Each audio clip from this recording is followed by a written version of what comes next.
Good morning mga baguang safety. So nandito tayo ngayon sa site para at least may kapag-chairman tayo sa inyo sa mga actual na ginagawa ng isang safety officer sa site. So samahan niyo ako. So nandito tayo ngayon. So, nandyan sila ang katrabaho. So ang importante lang dyan is naka-monitor ka, observation ka sa loob ng job site.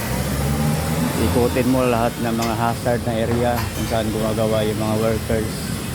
So yun ang pinaka-importante, yung walkthrough. So ikot-ikot ka lang, hanap ka ng hazard sa site para ma-correct mo. Sabi nga nila, identify. Kailangan ma-identify mo yung hazard ang ginagawa ng mga workers para ito ay ma-apply mo ng mga corrective action.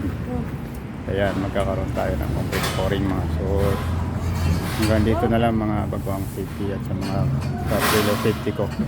I hope nakapag-share tayo. So don't forget to subscribe my YouTube channel. This is Noel Capote, your safety officer 3.